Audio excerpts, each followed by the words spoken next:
300 years, the most powerful nations on earth grew richer and stronger on the profits of the slave trade. Over 12 million men, women and children were forcibly transported from Africa on slave ships like this to the colonies and plantations in North and South America. Today, slavery is illegal in every country on the planet. But the truth is, slavery did not die in the 19th century. It is alive, it is thriving, and it is bigger than ever.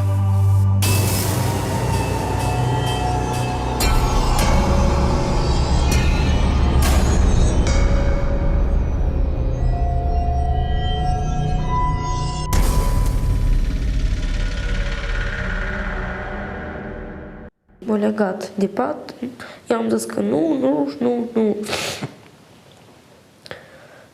M-a legat de pat, ne-a legat mâinile și picioarele, m-a dezbrăcat și ne-a spus că asta eu am plătit bani, precum că îți fac viza, că am plătit în pașaport să pun viza.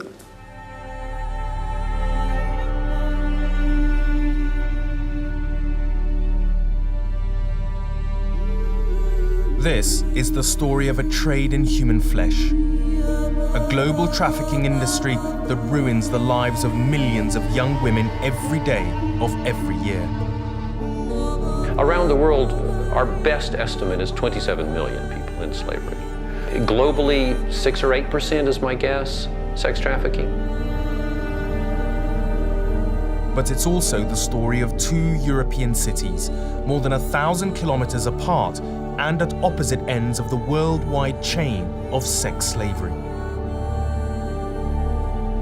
Today, the trail of trafficked women most often ends in the rich and liberal countries of Western Europe, but it begins in the poor and underdeveloped former Soviet bloc nations, and one country in particular, the Republic of Moldova. Chisinau is the capital of Moldova, the poorest country in Europe, where many young Moldovans are often forced to go abroad in order just to survive. And it's this desperation which has meant that so many young Moldovan women are often duped into the sex trafficking industry.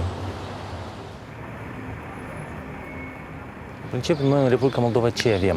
Este o țară de origine a potențialelor victime traficului de ființe umane. Și este țara celor mai multe fete exploatate sexual în străinătate.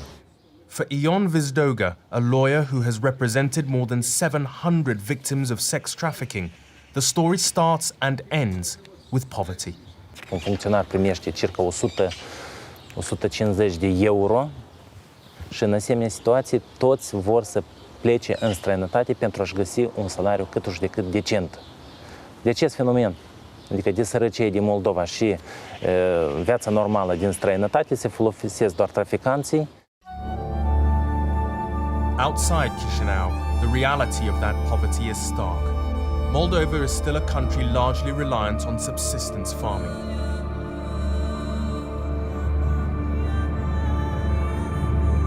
We're heading for the small southern town of Caușeni. We're going to meet a young woman who escaped from international sex slavery just a few weeks ago.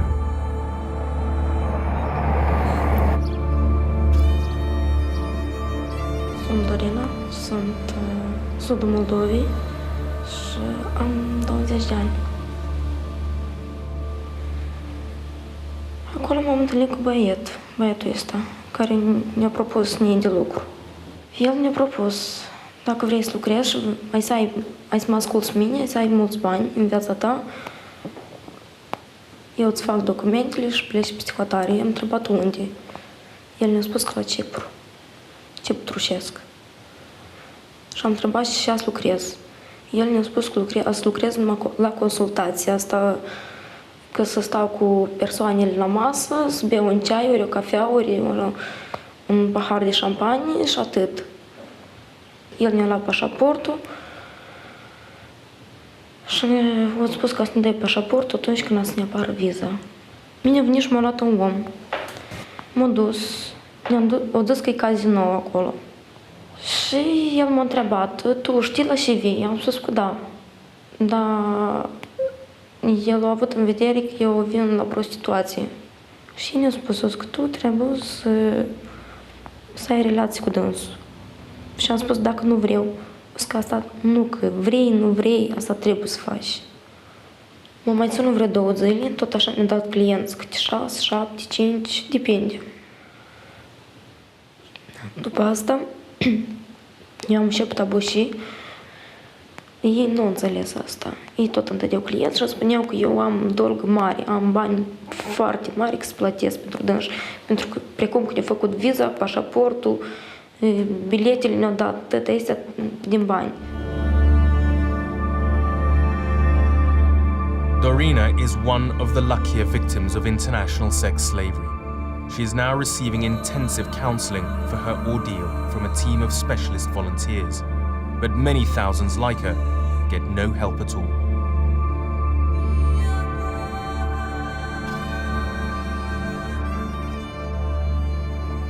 In a small office in Chisinau, volunteers from La Strada, an international anti-trafficking NGO, run a hotline for women tricked, like Dorina, into sexual slavery abroad. We have around 28 cases that we are working on. We receive calls mostly from relatives. They might say that my daughter called me yesterday on a night and she was crying and she asked me that I help her. So this is what we, do it on a daily basis if you want. The most common ploy used by Moldovan traffickers is to place a bogus job advert in the local newspaper, Macla. La Strada's team monitors each edition. This is very interesting proposals from young women work for dancing in Japan, Thailand, Italy. It's very suspicious because they give home to the girl, they pay ticket. The salary is $2,000. Very big. To uncover how the scam works, one of our undercover team responded to one of these adverts. Alo. Bună, Olga. Da, bună. Ce faci? Da, uite, sunt la antrenament acum. Ești la antrenament? Da. Această femeie care este din Moldova și a lucrat într-un club de noapte în Damasc, Siria, caută acum, este în Moldova și caută acum fete din Moldova, dansatoare și așa mai departe. Dar ea caută 40 de fete, în jur de 40 de fete. Foarte mult. Mă numesc The Cătălina. advertiser, who calls herself Olga, quickly offers our undercover investigator a job interview. Te sun și noi să vedem unde ne întâlnim, bine? Bine. But instead of meeting in an office during business hours, she wants to meet on a street corner at 9 o'clock at night. This should make the person suspicious. If you are to seek employment in Moldova, you will probably never meet with a future employer or even an agency that is intermediating employment. You will never meet on the street. Olga takes our undercover investigator to a noisy bar. Very quickly, she begins her sales pitch. Și am fost acum în Siria de 6 luni și să știi că se câștigă foarte bine. Deci, care e lucru? E un club de... cum acolo se zice? Un cabaret. Deci tu stai acolo, deci tu dansezi, de exemplu, dansezi și după aia te așezi la masă cu clienți. Deci, ce trebuie să-i faci clienților ca să... Nimic, vorbești și încă vorbești. Da, vorbești. Sau nu, dar la fel de în prima zi de lucru, deja o să ai mai. Da, el afară de salariul tău, îți dă fiecare zi bani, știi? Și tu în prima zi o să ai bani. E o joacă. Și o joacă în care trebuie să câștigi tu. Și în care alegi numai tu. Anna Ravenko has seen this many times and seen exactly what happens to those who fall for a trafficker's pitch. The traffickers actually use violence, it's psychology and emotions. From the very beginning until the very end, they play with that. They use their own fears or hopes to chain the person.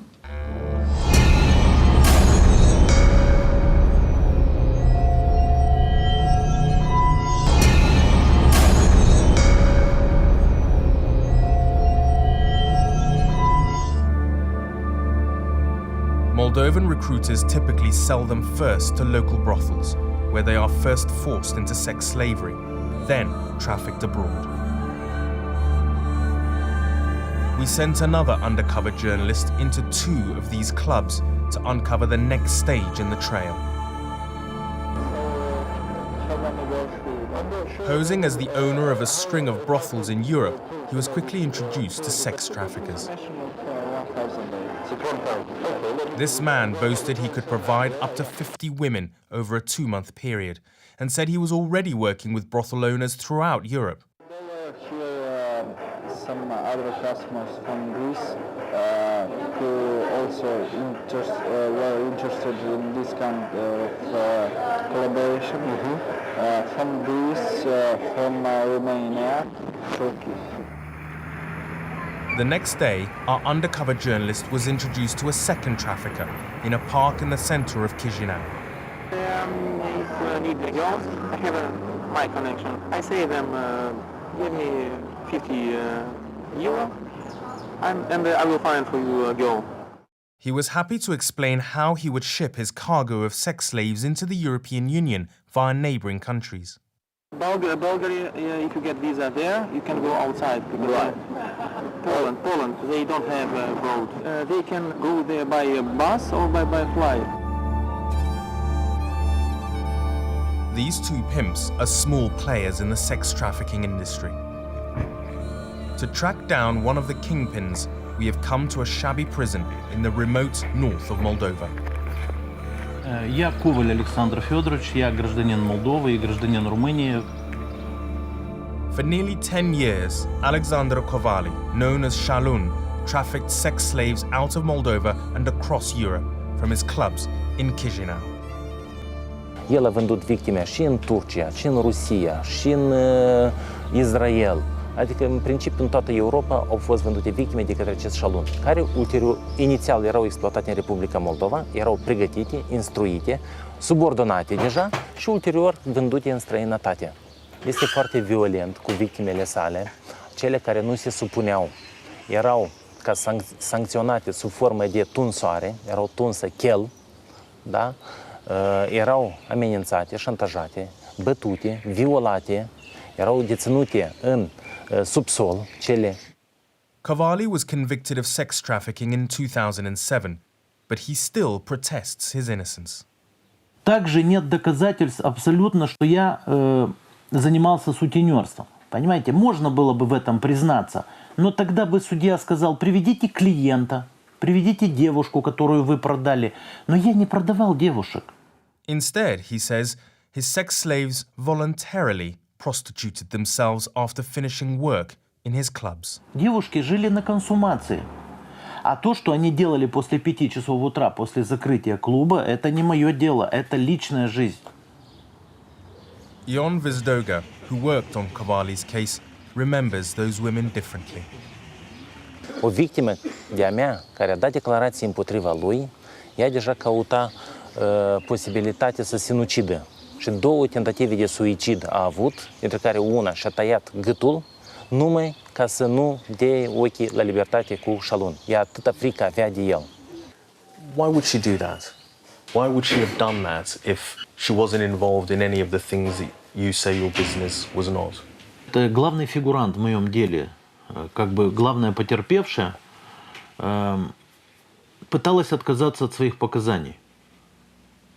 Значит, в первую очередь ее задержали постоянно закрытой. Ее не выпускали, она, то есть оказали медицинскую помощь, отправили назад, продолжали давить на нее, чтобы она не отказывалась от своих показаний. И тогда она порезала себе горло. Shalun Kovali was sentenced to 19 years in prison, but his prosecution was a rare success in Moldova's fight against sex trafficking. Astăzi noi al de șalun avem în libertate foarte mulți. Adică cele mai dese cazuri pe banca acuzaților sunt trimiși simpli traficanți de cel mai jos nivel. Moldova has neither the resources nor the infrastructure to stop the trafficking of its women into sex slavery. And to those who try to protect them, the responsibility for policing the trade lies elsewhere. De fapt, problema nu este Moldova. De fapt, problema este în țările unde sunt exploatate aceste victime. Acolo este problema societății, că bărbații exploatează femei neajutorate, femei care sunt nevoite să accepte, adică aceeași prostituție, contra voinței sale, doar pentru a-și întreține membrii familiei în Republica Moldova, într-o țară foarte săracă. Less than a day's drive away, one country and one city above all positively celebrate the economics of demand for prostitution. In 2000, the Dutch government took the radical step of legalizing prostitution, ostensibly as a means to prevent women being trafficked and forced into the sex industry. Today, there are more than 1,200 prostitution businesses throughout Holland. Amsterdam alone has 300 brothels. Holland believes that it has the best system of dealing with the worst excesses of sexual slavery, and nowhere sums that up more than the city of Amsterdam. But look behind the windows, and does that proposition really hold up to scrutiny? The Dutch legislators have not lost their mind in prostitution policy, but there is a vision behind it. If you try to control... Harold van Gelder heads Amsterdam Police's anti-trafficking squad. One of the positive advantages of our policy is that, for instance, a prostitute has no fear for the police. It's a legal profession. If you follow the rules, the police won't bother you. And I understand that we only see the tip of the iceberg, but at least it's a percentage of the branch which we can control. They rent... But with only 7 detectives out of a city police force of 6,000 officers, just how much does Harold van Gelder's team actually see, let alone control? Is it possible to say the percentage of women in the sex industry here in Amsterdam who have been trafficked? No, it's not possible. It's... not even an estimation, is it? No, I don't. I can't give you that, because at least we don't even know how much prostitutes are working in Amsterdam, because we are not registering the prostitutes. Why should the police register them? Because we don't register all the butchers or the bakers in Amsterdam. Yet just a few miles across the city, Holland's National Trafficking Reporting Organization has a very clear idea of the numbers of women forced into the country's legalized prostitution industry. If we look at figures from last year, we had about 1,000 registered victims of human trafficking. About 80% is sex industry. And there's little doubt why so many trafficking victims end up as sex slaves here. Holland is famous for its red light districts. There is a demand for young girls into prostitution, and so I think traffickers make use of our system of legalized prostitution to bring them in. Holland is the path to get them into Europe. Prostitution earns Holland 660 million euros every year. 4 million tourists flock to Amsterdam, most to stare at and often patronize the prostitutes working in its neon-lit windows. You have a lot of families here with children. Lots of women, families, pictures. groups together. Yeah. If we have a girl here who shares to me, I'm a victim of human trafficking. Tosh Himskirk has worked for 16 years with the women working in the windows of Amsterdam's red light district. If you walk here, you even think and you want to believe they like the things what they are doing. Yeah. You know? Yeah. But the story behind them is so different than what you see.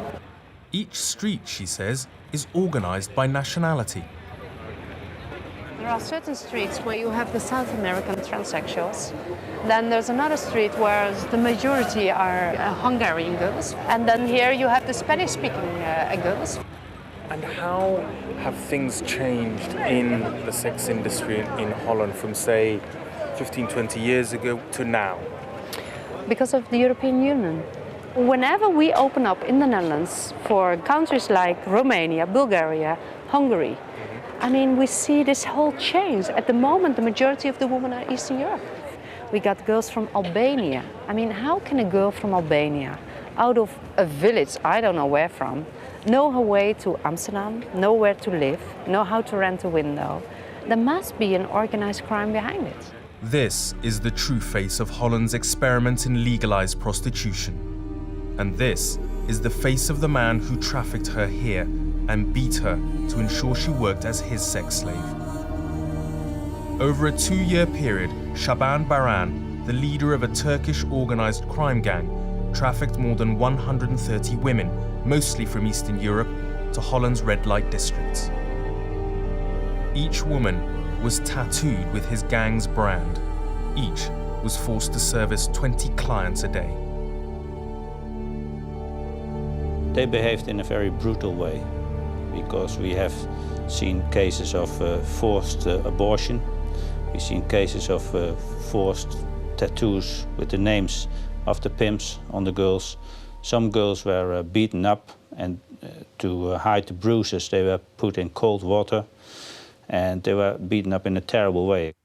For Dutch prosecutors, the Baran case was a warning that the Dutch experiment in legalizing prostitution had worsened, not solved, the problem of international sex slavery. Yeah, we thought in 2000 that the more liberal view to prostitution would stamp out trafficking, but that proved to be wrong. 60 to 70% of the women in this case were being forced to work in legalized prostitution scenes. It is modern slavery. Trafficking human beings is a kind of modern slavery. 5,000 miles away in America, the man who once led the global fight against slavery has long argued that Holland is the cause of, not the solution to, international sex trafficking. I think all that's happened is the Dutch government has become the super pimp. For 4 years, John Miller was the US State Department's anti-slavery worldwide ambassador. Today, he sees the history of slavery repeating itself. The Dutch believe that they're being very sophisticated in regulating. The interesting thing is, this is the exact same approach they took back in the 17th century. The Dutch used to boast about how they had the healthiest slave ships. They had the best ventilation. They had the best rations. They had the best mattresses for the slaves. They provided doctors. But slavery went on and on. All their talk about regulation was an excuse to avoid abolition. Every year, the US government publishes a report which judges every country in the world on its efforts to stamp out slavery. The Trafficking in Persons, or TIP report, ranks countries that do the most as Tier 1. The State Department has always given Tier 1 status to Holland, despite the vehement opposition of John Miller. I have visited the red light district. I've seen the young men with the leather jackets standing outside those windows, counting who goes in and making sure they get all the profits. All I can say is, I didn't think, according to our law, that they were Tier 1.